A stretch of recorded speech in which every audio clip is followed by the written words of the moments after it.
Gunning gave me such a tough time on the knowledge. I passed with him, but he made me go all over the map. So when I met him out on the road, I said, "You're just evil."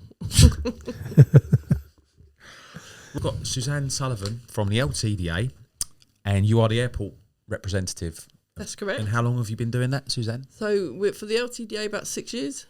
Cool. And am I right in saying that you run the marshalling up there as well? Yeah, we call it wardening. Wardening? Yeah, I run the team of, we've got 15 wardens at the moment. 15? Mm-hmm. And are they all LTDA members? Or no, anyone can join. Anyone can join? Yeah. And what are the rewards for them for that? Okay, it's very, very good. Yeah. A lot of people don't agree with it, but I fought hard for them because they do a really good job. And they're in all weathers, pouring rain. I've noticed. Hot weather, freezing cold. So at the moment they get, if they do 2 hours wardening, and that is pure 2 hours up and down, getting cabs in and out, they get 2 rides.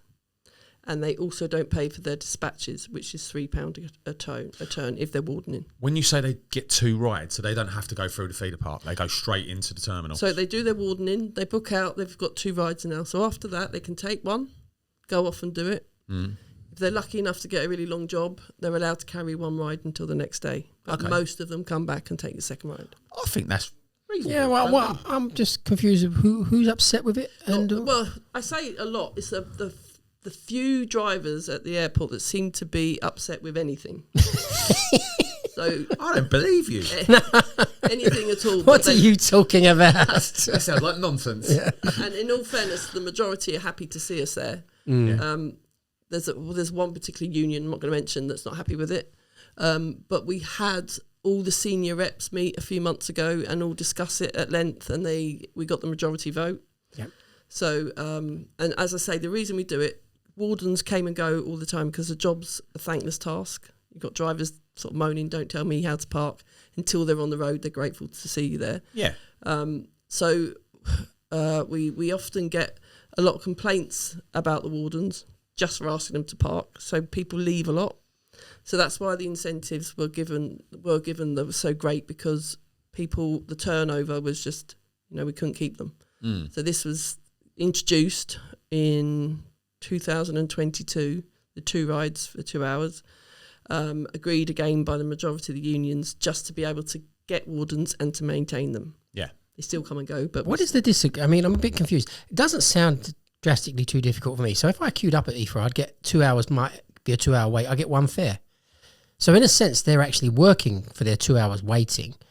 So in a sense, they only get a 1 fare bonus. Yeah, they do, but they also lose out a lot of the time. So during the summer, and when this was first introduced in 22, it was in and out. So wardens were there for 2 hours and the driver was coming in and going straight out. And people would say, "But why do you need wardens?" Plenty of reasons.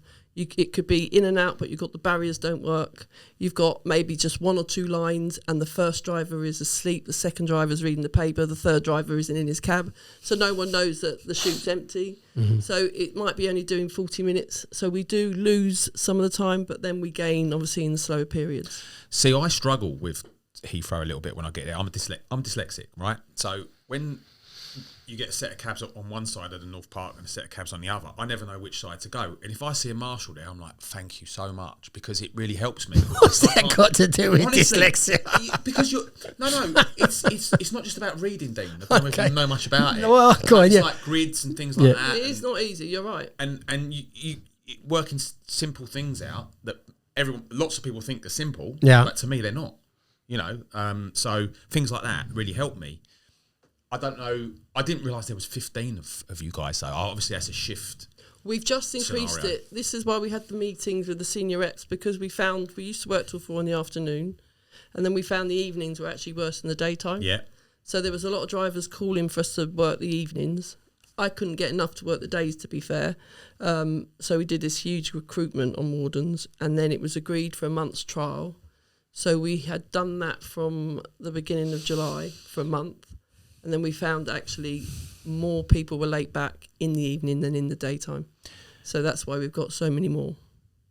Interesting. So the question I'm going to ask you now is pretty important, I think.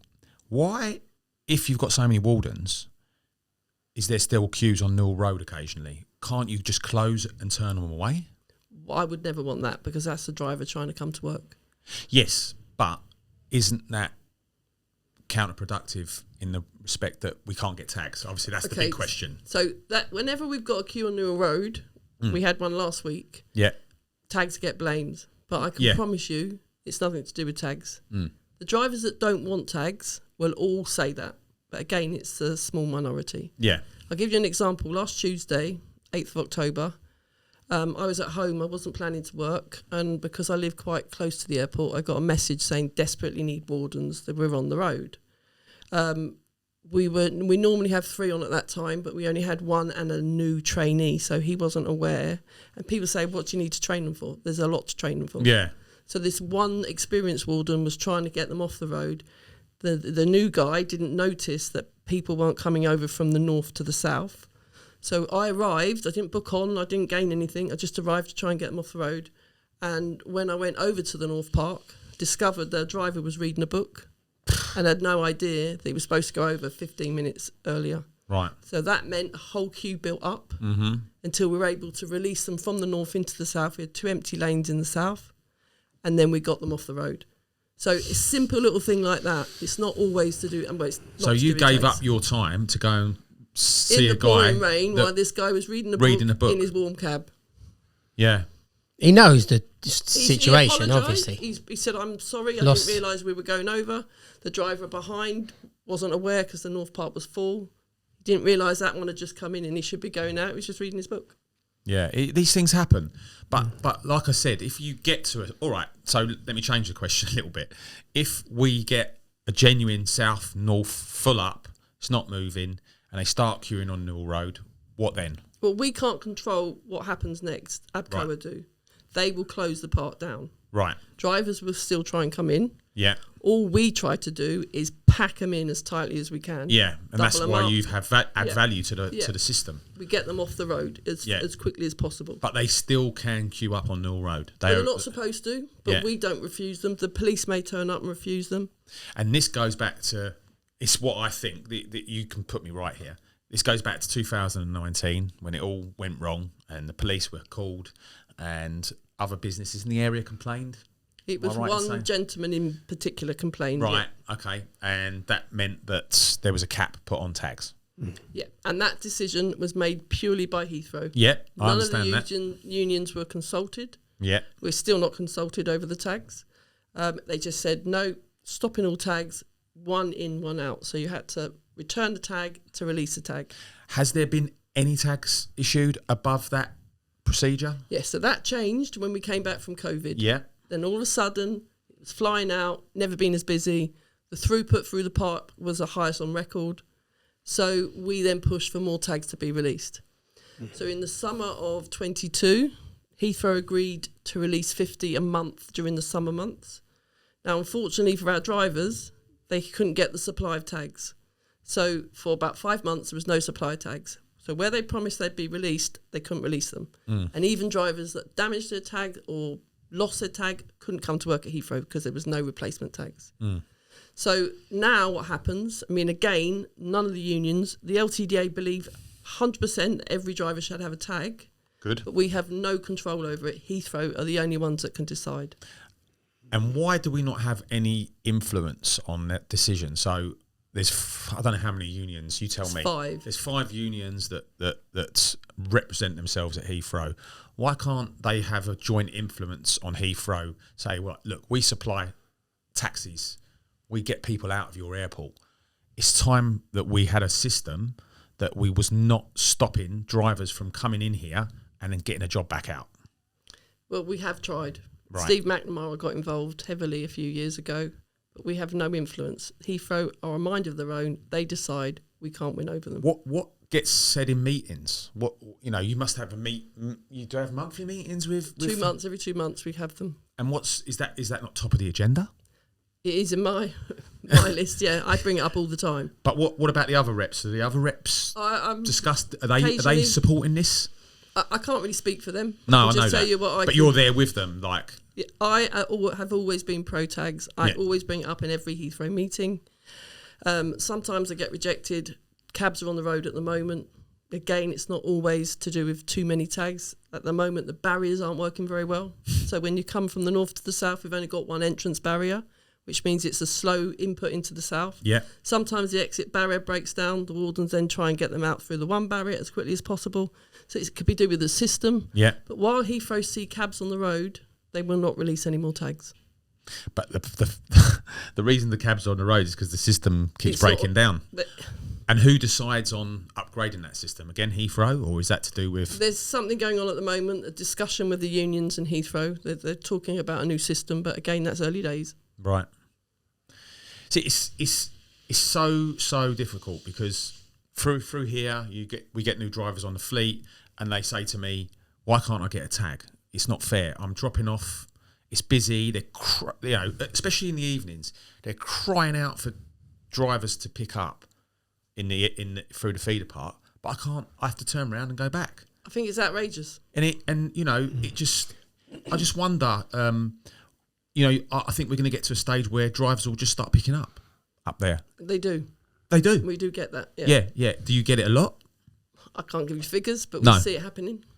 And do you blame them?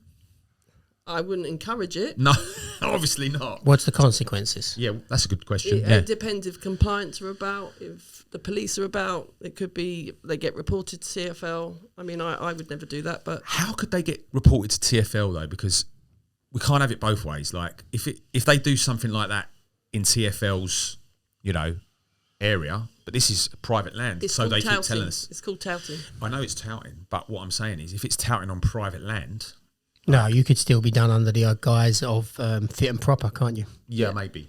Yeah, and you're not fit and proper for the job in a sense. Yeah. But I mean, me personally, I've got a tag. Yeah, so I don't go to work to the airport because it's too far from where I live. But when I get an airport job, I will put on.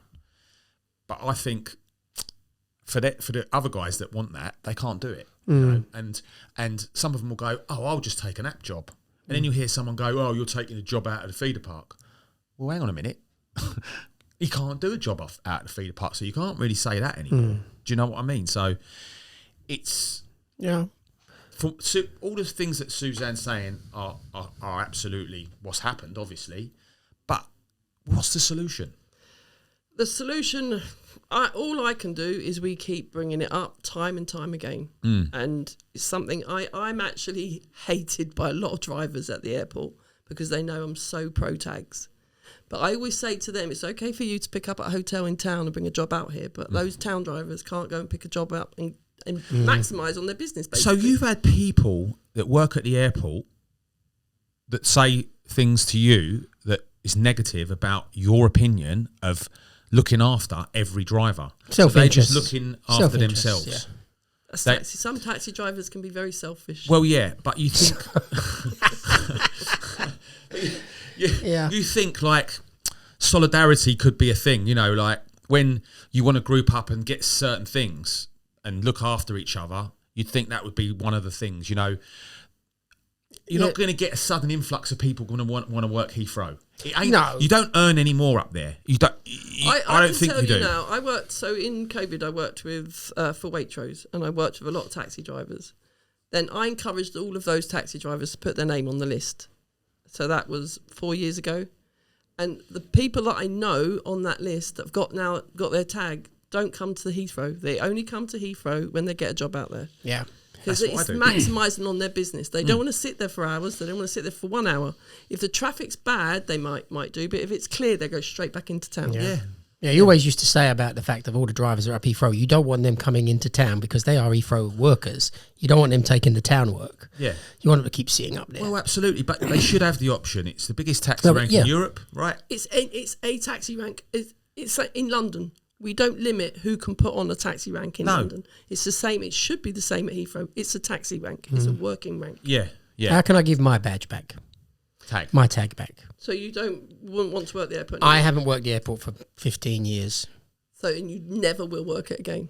Probably not. So I personally, if I've got a tag, I'd keep a tag because you never know the situation. You never know it can change. But if you really seriously want to give a tag back, you go to the cabin, you hand it back, and it gets released. But it's the old style tag. It doesn't matter. You're still off the system. You're your name off the system. So I don't even have to give the tag back. I can actually just say, take me off the system. My tag is lost. Yeah. Which I think it might even be lost. It might not even be on the system then. How long since you last worked there? It was it was about that thick, and it was a square plastic thing. Before that, there was an even different one. I can't remember what one before that was. White, was it, Dean? Yeah, it's the white one. Yeah, the old white ones, yeah. So, but how long ago was that? Because we've got some drivers that haven't worked there for 10 years, but they're still live on the system. We've got other drivers that are a little bit longer and they're not live on the system. Have you got the figures of how many drivers? Really? Yeah. That's interesting. So the waiting list at the moment. Oh, the waiting list. You've got the waiting list. Yeah. Yeah. Oh, so no, I haven't got how many are registered. Right. No, they won't give me that information. Right. But I have got the waiting list at the moment is 1,357. And since, this is where drivers are confused, since the list started in June 2019, only 440 tags have been released. That's in 5 years. So a lot of people say, oh, they're releasing more tags, 50 a month. It's not true. It's all propaganda.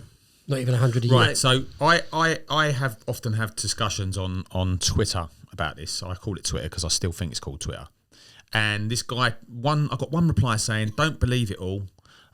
You can go to the canteen anytime and get issued a tag. No, absolute nonsense. Yeah, that's what I thought. Absolute nonsense. And all the lies and the gossip that goes around it. Yeah. I have all the facts and figures, and I know. I've even had LTDA members get first choice. They go up the top. I promise you now, that has never happened and never will. Everyone's the same. The other thing I get is certain people, certain numbered badges. I see 8,100s up there, and they share their badges and blah blah blah. I hear this all the time. Accusations like this. Anyone comes to me with that accusation, I say, show me the evidence. They never have any. So they're working off of. They never have any evidence. And the 8 badge has been out since just before COVID. So that's 4 years ago. That's what I said to the guy that I was talking to on Facebook earlier. He was telling me he knows. He'll get into trouble if he says any more, he reckons, this guy. But, we've got 8,100 badges up there, and they're all different, and they all share their badges and blah, blah, blah. Speculation, isn't it? Yeah. Speculation of a fiddle on the... You're telling me that you want more tags, but there's more tags going to certain people. And... none of it is. They've got no backup story to it. I've asked for evidence every time, no proof. No.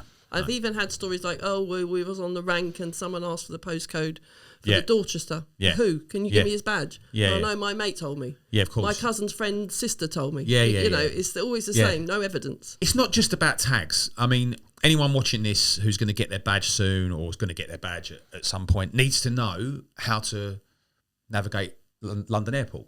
It's important. It's one of the most important. It's one of the biggest airports in the world, and we service it.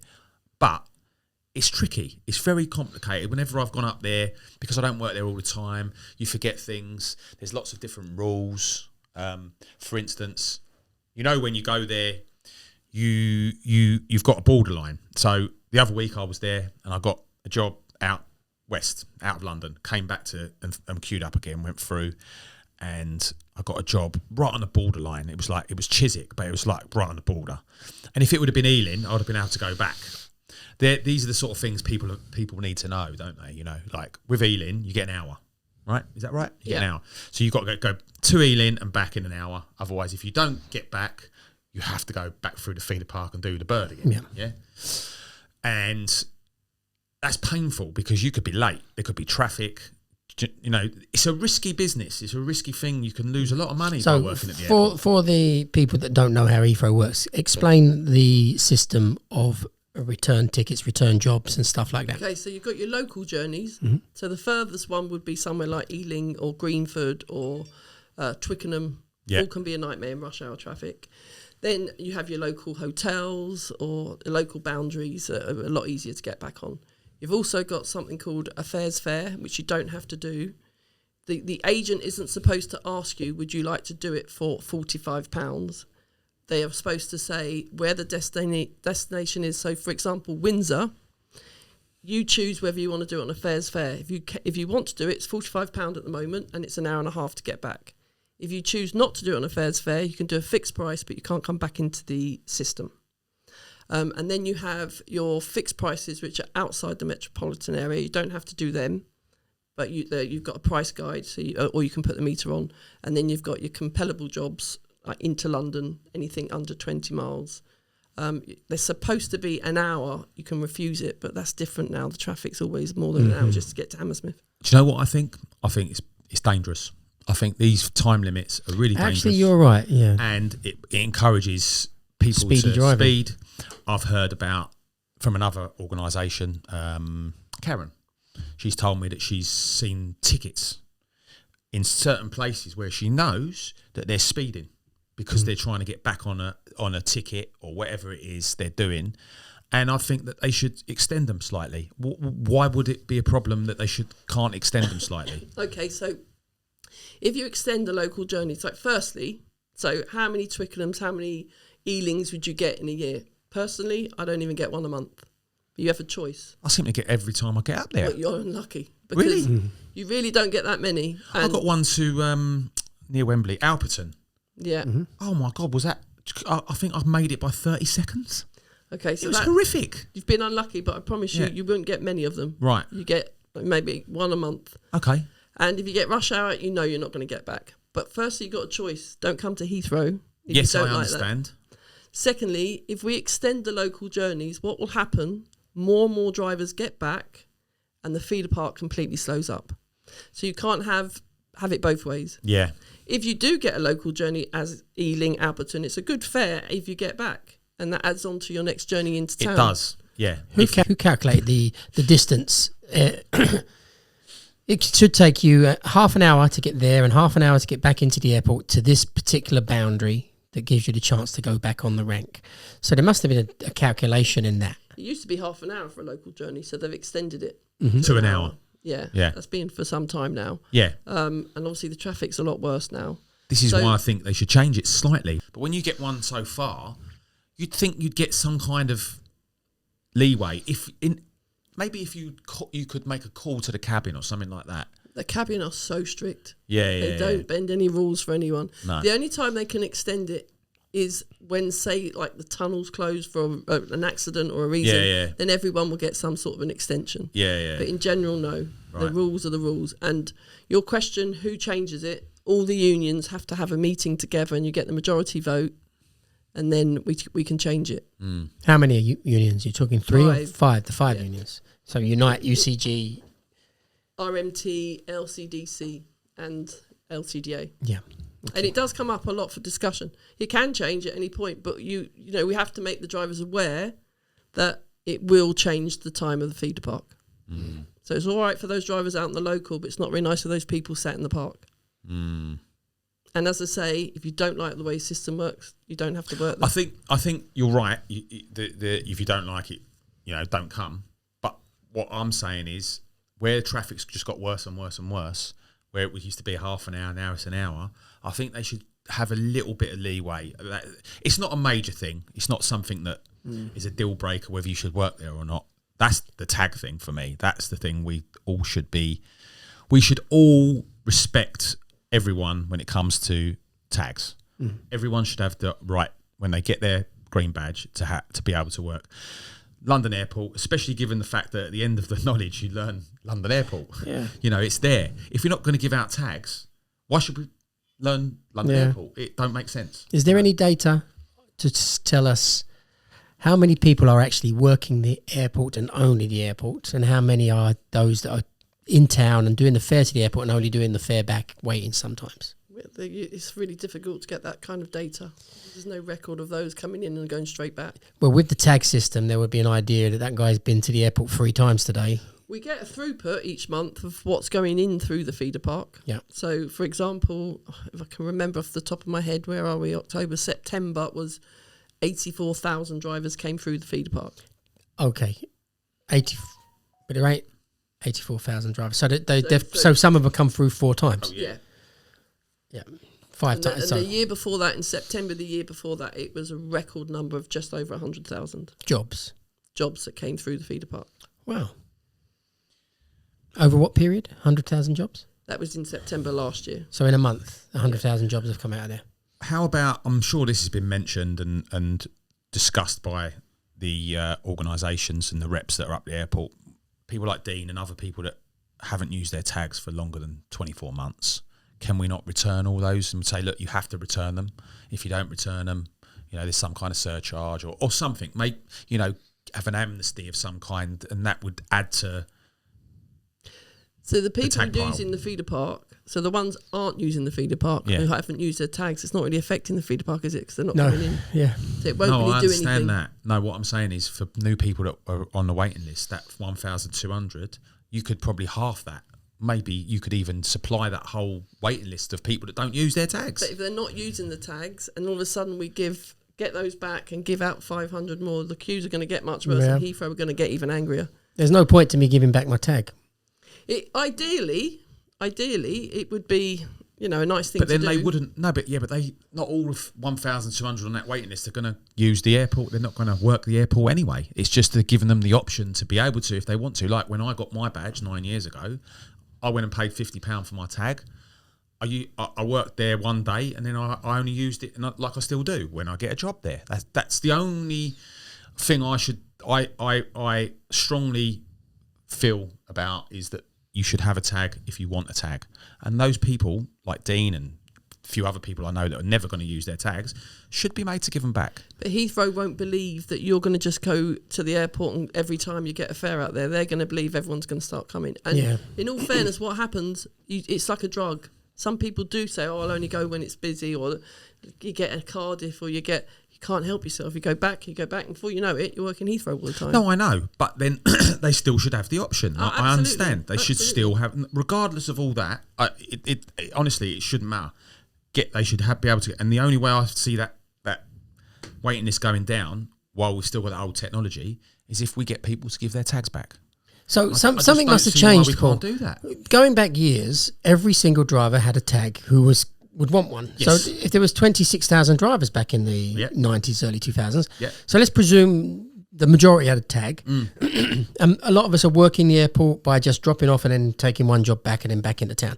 And then there are those that actually work the airport physically. So why is it now, this 100,000 jobs, is that the most jobs in a month ever?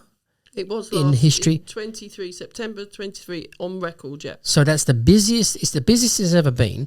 The number of taxi drivers is the lowest it's ever been. Exactly. Why is there a queue? Because the same drivers are going back. The same drivers are going back. So the people that are working the airport are really working the airport more so than they used to do in the old days. And they're privileged. They've got a privilege over others, and that can't happen. It's just not fair. It's not fair, and it's something I feel really passionate about. I know, but I feel like there should be, if we're stuck with this old technology, and they're not, like we can't get data because we've got old technology.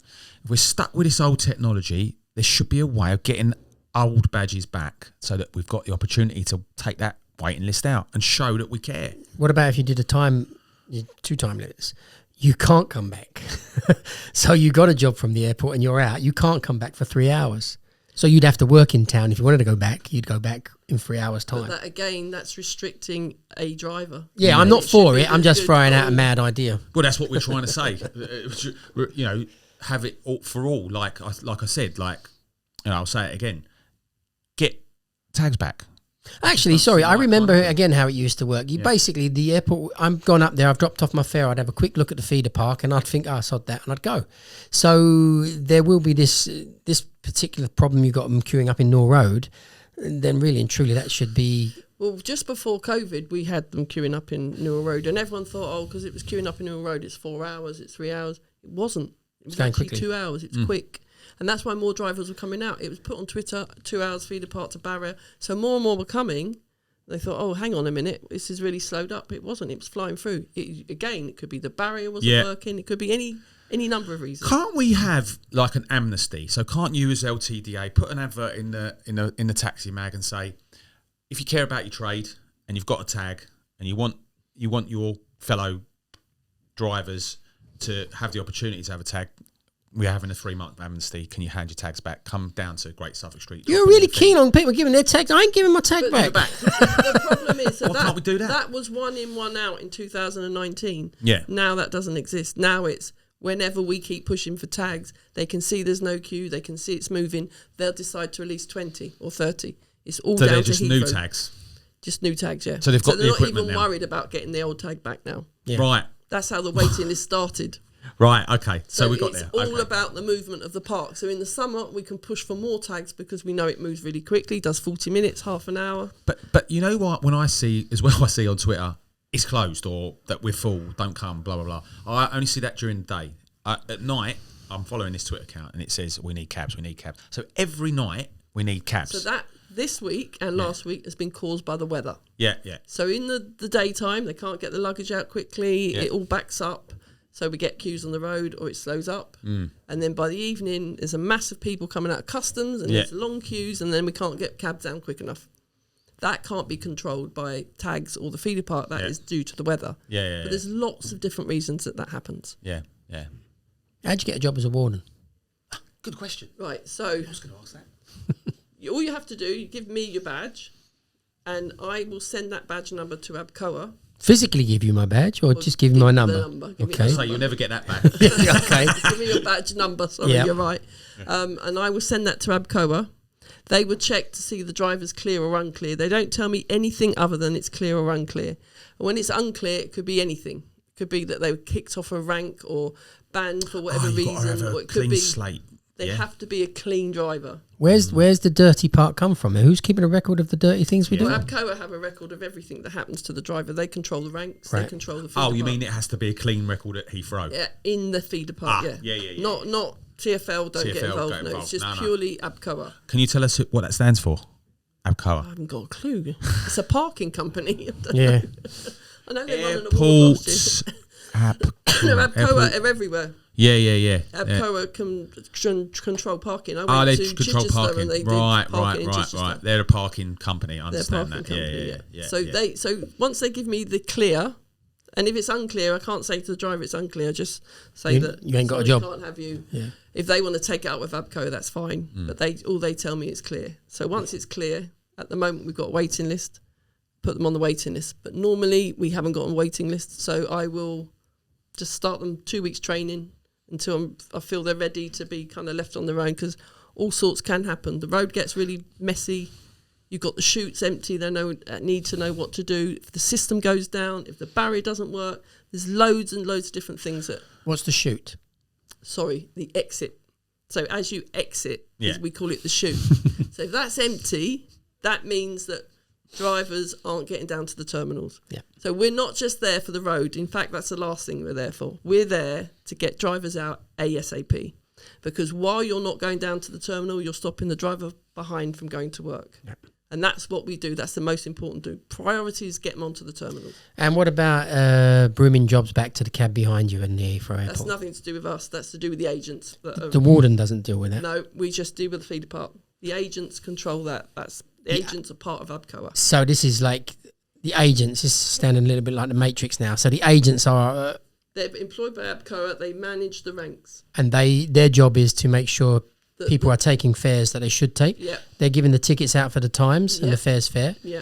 So the warden's not doing any of that. Sorry. So I misunderstood what the wardens were. Okay. Yeah, we're just for the feeder park to get taxis down to the rank and to, if there's needs be, keep them off the road. Right. Okay. So the agents are doing the other part of the jobs.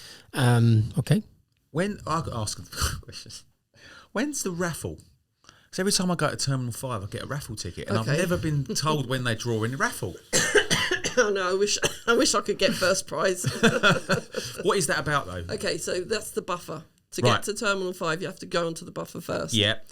The agent will give you a raffle ticket to say that you've been cleared on the buffer. I see. Because you've gone for a reader. Right. Some drivers may pass by the buffer, it's been known, and they arrive on the rank. If they haven't got a raffle ticket, they won't get a job.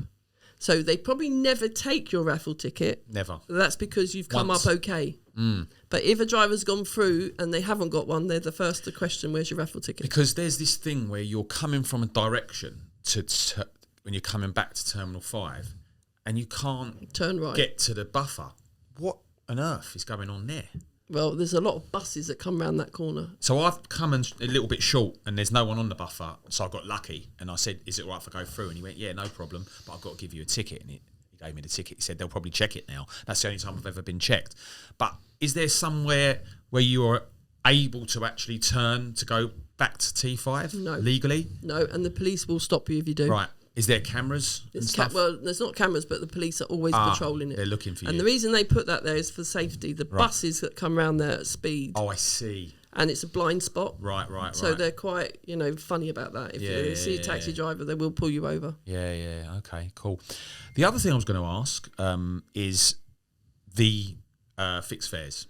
Are they going to change them at some point? Because obviously the meter increases have gone in over the years and these fixed fares just stay the same. I know I could run my meter, I understand that, but obviously some of the passengers would look at that and go, well, I'd rather do that. Is there talk about changing those fares? Okay, so we changed the last fare sheet 18 months ago, and it took the unions some time to get that together. Yeah. So you've always got to meet with all the other unions, and that takes forever. If it was down to one union, it'd be done a lot more quicker, but you have to get agreement. So that was done 18 months ago, and then since the fare increase in April, we found that it's a big difference to the fare price. So, for example, Gatwick says 165, but if you put the meter on, it goes about £200. Yeah, I was going to say £200. So that's the driver's choice. He doesn't. The agent should not get involved with the prices. They shouldn't be taking a customer to the board. That's just a guide. Right, I see. If the agent gets involved, then they've done something wrong. So for someone new that gets a tag, which they don't, but if they did and things changed, they would have the choice of either putting the meter on or looking at the fares. But that is just a guide. Yeah, they can even say... So it's not something they're compelled to do? No, they can say fixed price for 180, or they can put the meter on. Yeah. If we change those price boards to, say, for example, £200 for Gatwick, the customer will walk off. We don't want to lose customers, so we're not planning to change it anytime soon. And that's really to keep customers in the back of our cab. Yeah, I understand. The driver can put the meter on. What's the price at the moment to Slough? So it's a fixed price, a fare's fair, £45. 45. You can come back within an hour and a half. And, and on the meter, do you know where it's going roughly at the moment? Depends whereabouts in Slough, but it can go... So, for example, Windsor is 45 and it goes on the meter to Legoland about £60. But they can go back to the terminal. We are talking again with the other unions about increasing that to possibly £5 more. Right. But we've got to get full agreement. What do you're a cab driver as well. You're involved in the union and the wardens. I was going to say marshals, wardens. What do you think the future holds up at Heathrow? Do you think there's going to be something big happening to change what's going on at the moment, or do you think it's going to stay the same for a few more years? There's definitely a new system coming into place, which would be more virtual. You can operate everything from the phone. It'd be the same kind of setup. You have two different parks. You will still need to be registered with a tag to be part of that new system, so that's not going to change. And it'd be geo-fenced, so you can... I mean, it's still early days, so lots of talks and lots of different things going on. But the plans are that it's going to change soon to improve the system. So it will improve the system as in speed, getting cabs through quicker, less wait time. So I'm hoping that means more tags. And I'm sure you are too. Yeah, we're hoping that. And as far as the wardens are concerned, and possibly you won't need wardens, but which is a good thing. We don't want to be there for a reason. We want to just get cabs out, and if that's not needed, we won't be there, which is fine. Which is I think you'll still need them, but less maybe. Yeah, maybe less. I don't know. I think it'll be like Tesco's. When you've got 5 or 6 of them self-checkouts and you just need one person to watch them rather than loads of checkouts. I think that's probably what I'm hoping it will be. I just hope it improves for whatever reason. Just get taxis on the rank quicker, no queues on the road. Yeah. I mean, a lot of people say, ABCOA should be running the wardens. They should be paying for it, which, firstly, it would go on gate money, so that would go up. Yeah. But secondly, they'd be a lot harsher than the wardens. No, I think the warden system is a good idea because you're trading goods, aren't you, in effect, because you're giving them something to do something rather than paying them, whereas ABCOA would have to pay them, and like you say, the gate money would go up. At the moment, the gate money is covered by the extras, where I think... Am I right in saying 5 years ago or whatever? No, during lockdown it was doubled. Yep. To make up for the losses that they had, so we were paying £7.20. Now it's free. It's gone back down to £3.20. So something's actually gone down, which is like unbelievable, really, in our trade. That an expense has gone down, which you don't hear about. No one talks about things like that. They only talk about expenses going up. But it wouldn't be so good for the taxi driver. The minority, as I say, that are anti-wardens haven't really thought of the bigger picture. No. So what we do at the moment is if a taxi driver's late back and really disrupts the park. That means getting cabs around, having to hold other taxis coming in, an empty chute, an empty exit for 5 minutes, or whatever. North Park reading the book, queues on the road. They get a polite notice. So it's a little notice on the screen saying, please, can you be back on time for your taxi, da-da-da-da-da. And it quotes the bylaws. If they get 2 of those in the space of 6 months, then they get a letter from ABCOA to say, please do not do this again, otherwise it could result in a 7-day ban. So far, one person in I don't know how many years has been banned, so it works. So they get that letter and the fear of God in them, and then they think, right. What's his name? She could be a she. But it could be she. Yeah, well, there's a 1% chance it's a she. Yeah, but in all fairness, this driver got a ban and he still kept doing it. So there was no hope for him. So he was really bad. I know he is. There was no hope. But yeah, and so if ABCOA were to run it, it would cost the driver, plus they would not be putting nice, polite notices, and it would be like, boom, you've held it up, boom. You know, they'd be a lot harsher. Yeah. So it is, we are there for the driver. Even though people don't think that, we are there for the interest of the driver. What is the argument against these wardens? It's the times we do the incentives. So 2 rides. I'm upset because I'm jealous, is what you're saying. Everyone's got an opportunity to do it, yeah, probably. But so it's not technicality; it's purely jealousy. They are being, in a sense, you're saying they get paid too much for what they're doing. Their perks are too high for what they're doing. Incentives are too great, and I can tell you this for sure. We used to, our incentives when we only had a handful of wardens. I've been doing it maybe 7 years. At one point, we did 3 hours for one ride. The best we got was 2 hours one ride. We didn't get free dispatches. We still got the same people moan at us. Then when we came back from COVID, a couple of wardens did it voluntarily. So we got permission from Heathrow to park outside. We didn't book on. We didn't get incentives. We just helped because we really cared about the park. The same drivers, abusers, swore at us and said, we don't need you here. And I was doing it for free. How many of them? 5. It's a particular 5? No, 5 wardens were doing it. Oh, I want to know. The same handful of drivers. They say, oh, you're not, so many people don't want you here. It's the same people. There's one particular person, I won't say lady or male, she goes around with a petition. You just said she. He. Whoops. She. They. A petition to do what? Get rid of wardens. couldn't get signatures, but I mean, they go around purposely bad mouthing. It gets really draining, but we take no notice. It doesn't make any sense because this is pure and utter. There is no detrimental side to yourself. You're only upset at the perk that the person who's the warden is getting. This is really bad human nature. It is very about bad. 10%, and not even that. I can promise you that. They think that they've got the majority, but most drivers want us there. And as I say, last Tuesday, I wasn't even booked on. It was actually my birthday. I was getting soaking wet. My hair got damaged just to try and get drivers off the road. They would never pat me on the back for that. They go, oh, hey, wardens, get rid of them. So I take the notice. I know what I'm doing is the right thing. I know the wardens do a good job. They can have their opinion. They're entitled to it. Just not interested. There's just no pleasing some people. I think we should apply, Dean. What do you reckon? A warden? Yeah. I don't have to go work, Paul. That sounds like work to you, does it? Well, for a start, I would imagine that most of the people that work in the airport are West London based. No, you'd be surprised. A lot of them come east. They get on the M25 early in the morning, come straight round. Oh, my goodness. No. But it's a good thing because what happens is they do 2 hours, so it's an hour ride, isn't it? That's not a bad little return, really. Yeah, but they're not in town doing their jobs in town, which is good. If you're a worker in town, you want these people off the road sitting there waiting for their jobs. Yeah, you could say that. I mean, yeah. But as I say, we do 40 minutes and we're still there for 2 hours. I had one driver complain so badly. I got all my paperwork out, put it all on the desk. Said, this is how many times we've gone through the park. I did it really simply, green, amber, red, so they knew how many times we gained, how many times it was the same, how many times we lost. Didn't even look down at the paperwork. Of course he didn't.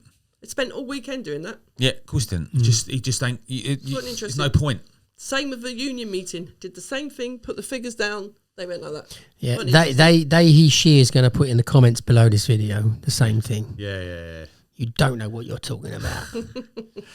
Well, all I can say is thanks because I think that's put a lot of things straight and. Yeah, covered a lot of the details of Heathrow and how it's working at the moment. People that don't know Heathrow, a lot of people are scared of Heathrow. A lot of people don't want to work there because they don't understand, you know, how it all works. No, but people were always scared in the early days. Usually got shown how to do it. You always went with a friend who'd done it before. That's how I got in there. I got in there. So someone took me in there and showed me everything. And he'd only just got out as well. But I've got friends who I did the knowledge with who only work Heathrow. They'll go in, they'll drop off, and they'll turn their light off and go straight back. And I just find that mad. No, I think that they should... Every taxi driver should be entitled to have a tag if they want one. Just give every single driver a tag, and you got to see how it pans out. Let it go up there, and then organise the chaos if there is any afterwards, after the fact of everybody having a tag. Yeah, and Suzanne supports that. You know, and I believe that every organisation bar one probably does. That's my opinion. I don't know whether I'm right. You've been a cab driver how long? 12 years this month. And do you like it? Yeah, I love it. I actually love it. That's why I got so involved with the LTDA, because I really wanted to make a difference. Yes. And would you recommend anybody doing it? Yeah, I would, yeah. And you're in the minority. I think you're in the 2.something percent, 2.8%, 3% of the industry. Why are women not getting on this job like they should? I don't know, really. I mean, for me personally, 12 years ago, I got divorced. I had an ex-husband that wanted to control me financially. So rather than... after spending a lot of money in the court, I just thought, well, sod you, I'll go and do the knowledge. I had 4 small children, a full-time job, and I found it hard, put my head down and got it in 3 years, 3 months, or whatever it was. Once I got it, I mean, I found it really hard. I think that's just my nature. I was really determined. I thought, I'm just going to show you, you know, my ex-husband, I'm going to show you I'll get my own money. But once I got it, it was the best thing I could have done, because it meant I could pick my kids up, I could turn my light off and go to the dentist with them. I could turn the light off and go to see the school play. I could then go back out if my mum was up or whatever and earn some more money. I could go on holiday and treat them really well and come back and work really hard. It was perfect for me. So I think more women should do it. And I think what puts them off, and I don't mean to sound sexist, but most women, not all, it's a changing world, have a house to run, have children to look after, have other stuff going on as well as the knowledge. And the knowledge is a tough gig. Yes. You know, it's hard. The only way to do the knowledge is the hard way. There's no easy way. Yeah. But as a woman, I just think it's the best job for a lady. Yes. So it may be that we need to fall into a certain criteria in terms of the position of life that you're in. So it does seem that if you are a married woman in the normal standard relationship where the man's maybe working and the woman's taking care of the home, that woman will not do the knowledge. But when you have the circumstances of understanding that you want to have your independence, your freedom, like you say, divorced, then in that scenario, it is a no-brainer. It is a no-brainer. And I'm sure if you interviewed the women as cab drivers have similar stories, like single parents. Yes. Or so you're actually, the women in our trade are a niche market in a sense within that demographic. Very interesting. I'd like to see more women driving cabs. It's much more pleasant to have all the women rather than hairy-chested string vesters. But customers still comment, oh, I've got a lady driver. It's still so unusual. It's a shock. You get a lot of comments. Or some people will say, have you actually done the knowledge? Yeah. No, of course I've done it. They think they're just giving you a badge for free just to get women out there. Or I'm at Heathrow and I'm on the rank and I'm on point and the customer walks right past me. I'm trying to open the door for them and then they go, oh, sorry, I thought you were the customer. I thought you were the concierge. Anyone that's an LTDA member of, what do you call it? Associate knowledge member, or associate member.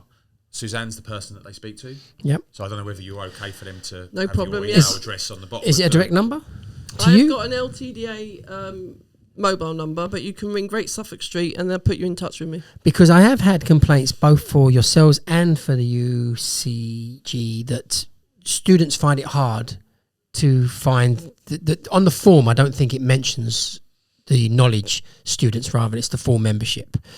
So some have actually moaned that it's not so straightforward to join as a student. No, and you're probably right, because when they go online to do it, it says your badge number. And it says, if they just put all zeros in, we know it's a knowledge student. That's really important. Okay, so if you are a knowledge student, you are applying, it is online, put 5 zeros and you're when done. It comes to your bank details, just put 0 because they don't. And it's free, right? It's free for them, so you should all get one. Whatever union you think is right for you, you should all get one, because especially when you get your rec, the hardest thing is actually getting your license at the end. There's so many fired hoops to jump through. Oh, so yes. You know everything, what they should be doing. There's still a long way. It shouldn't be, but there's people that you need to speak to, do certain things. See, the DBS has to be done. It can be done on 21s, right? Yep. You can start the process on 21s. Start your process on 21s. Then it should be quicker at the end, and you should be able to get a date. Yeah. And the LTDA have actually, and the UCG, they have helped people that are not members. Yep. But really, just to show you support, join. As a knowledge student, absolutely join. It's like ridiculous not to. The protection and the help that's offered is immense. They ain't going to pay you to join. Yeah, they'll give it for free, but they're not going to pay you to join, right? Yeah, brilliant. Okay, thank you very much. Thanks Let's find out. Cheers. Thank you.